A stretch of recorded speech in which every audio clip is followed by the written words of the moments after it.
Dear colleagues, we're discussing a very important report, the priorities and strategy of our institution. It's a fact that in recent years the Council of Europe and our Assembly have undergone very strange changes in setting their priorities.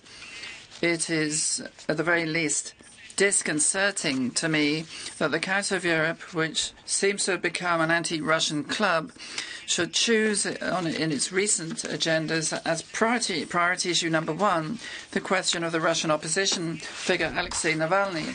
And yet what is happening in the 21st century in some member states of the Council of Europe is every bit as dreadful. A few days ago, an unprecedented exhibition in cynicism opened in Baku, the exposure of the military booty confiscated from the Armenian side in the recent Artsakh war.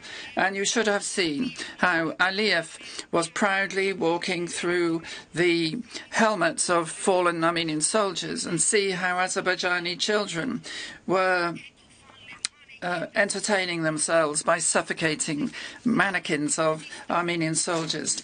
The question of this fascist exhibition in Baku should have been one of the priority issues today. Dear colleagues, it is gratifying that our Assembly will finally be discussing the issue of Armenian prisoners of war. 6 months after the war, we have hundreds of prisoners of war in Azerbaijan, whereas Azerbaijan refuses not only to provide information to the European Court of Human Rights on the situation of Armenian prisoners of war, but cynically declares that there are no prisoners of war, disregarding international law. And I want to understand why the Council of Europe's Commission for Human Rights has not yet visited the prisons in Baku to see the inhumane plight of the Armenian prisoners of war. Dear colleagues, alongside us,